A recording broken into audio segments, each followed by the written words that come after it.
Good morning students. ఈరోజు మనం diabetes గురించి నేర్చుకుందాం. ఎంపీఎస్డబ్ల్యూ ఫస్ట్ ఇయర్ పేపర్ 3లో ఉంటుంది.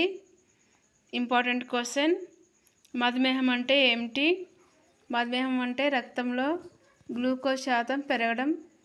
ఇది సాధారణంగా ఇన్సులిన్ ఉత్పత్తి లోపం వలన, కణజాలం ఇన్సులిన్కు అనుగుణంగా పనిచేయకపోవటం వలన, ఇన్సులిన్ స్రావాలు తక్కువ అగుట వలన, రక్తంలోని గ్లూకోజ్ శాతం పెరగడం వలన ఇది ఇతర వ్యాధులకు గురి కావచ్చు. అండ్ ఇది ఏంటంటే ముఖ్యంగా గుండెపోటు, మెదడుకు సంబంధించిన వ్యాధులు కూడా దారి తీయడానికి అవకాశం ఉంటుంది.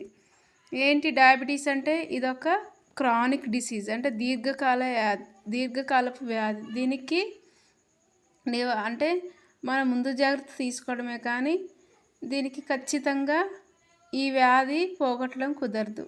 కంట్రోల్లో ఉంచుకోవచ్చు కానీ దీన్ని పూర్తిగా తీసివేయడం కుదరదు. ఇదొక chronic disease.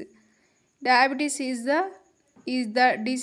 Is a chronic disease that causes high blood sugar levels. అంటే ఇన్సులిన్ని ఎక్కువగా చేయడం వలన గ్లూకోజ్ శాతం పెరగడం వలన ఈ వ్యాధికి గురవుతారు. ఇది ముఖ్యంగా టూ టైప్స్ అంటే ఫస్ట్ ఏంటి? ఫస్ట్ వచ్చేసి 30 years లోపు వయసులో ఉన్న వారికి ఇది రావడం జరుగుతుంది. ఈ రకంలో 5 to 10% ఇన్సులిన్ ఇచ్చడం వలన ఈ గ్లూకోజ్లోని శాతం అదుపులో ఉంచవచ్చు. సెకండ్ ఏంటి? 90 నుండి 95% యొక్క పీపుల్స్లో ఏం జరుగుతుందంటే ఈ రకమైన ఇన్సులిన్ని నయం చేయడం కుదరదు. ఎందుకంటే దీన్ని ఆహారం, ఎక్సర్సైజ్ అండ్ బ్లడ్లో ఈ యొక్క షుగర్ని తగ్గించడం ద్వారా దీన్ని మనం కంట్రోల్ చేయొచ్చు. ఈ రెండో రకం దాన్ని సాధారణంగా ఇది ఎప్పుడు ఏ ఏజ్లో ఉంటుందంటే 30 years పైబడిన వారిలోనే ఎక్కువగా చూడొచ్చు. మరి గర్భంతో ఉన్నప్పుడు డయాబెటిక్ రావచ్చు. అది ఎప్పుడంటే అది గర్భకాలంలోనే ఉంటుంది, తర్వాత అది ఉండదు, గర్భ సమయంలోనే ఉంటుంది. ఇది సాధారణంగా వంశపారంపర్యంగా 20 సంవత్సరాల వారిలో మనం చూడొచ్చు. ముఖ్యంగా సిమ్టమ్స్ ఏంటి? షుగర్ వలన సిమ్టమ్స్ ఏంటి? లక్షణాలు అంటాం.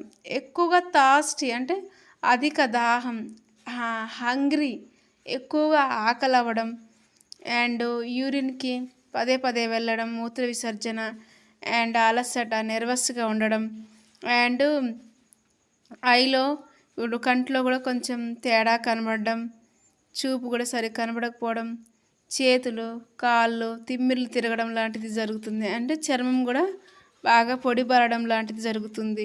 ముఖ్యంగా షుగర్ ఉన్న వాళ్ళకి ఏం జరుగుతుందంటే మన ఏమైనా గాయమైనా కానీ తొందరగా మానకపోవచ్చండి. ఆ గాయాలు మానక కొంతమందికి ఎంతో ఇన్ఫెక్షన్ అయ్యి అది ఇంకా పెద్దగయ్యి కాలు కొట్టేసిన పరిస్థితులు కూడా ఉన్నాయి. అలాంటి వ్యక్తులు ఉన్నారు. అండ్ కొంత గాయమై తగ్గిపోయిన వారు కూడా ఉన్నారు. ఇది షుగర్ అనేది చాలా పెద్ద మనిషిని ఎంతో కృంగదీస్తుంది. ఇది హార్ట్ మీద పడుతుంది, మెదడు మీద పడుతుంది, మూత్రపిండాల మీద పడుతుంది. నిజంగా కిడ్నీస్ కూడా ఎఫెక్ట్ అవుతాయి. క్రియాటిన్ పెరుగుతుంది షుగర్ వలన, చాలా డేంజరస్.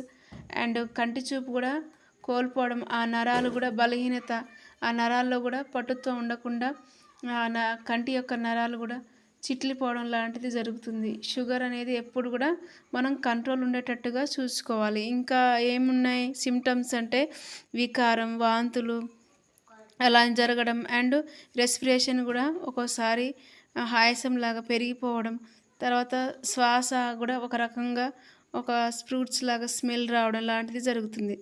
మరి దీన్ని మనం ఎలా డయాగ్నోసిస్ చేయగలుగుతామంటే, ఎలా వ్యాధి నిర్ధారణ చేయగలుగుతామంటే, ఆహారం తినకముందు గ్లూకోజ్ టెస్ట్ని మనం ఫాస్టింగ్ బ్లడ్ షుగర్ని చేసినప్పుడు మనం షుగర్ ఉందా లేదా తెలుసుకోవచ్చు.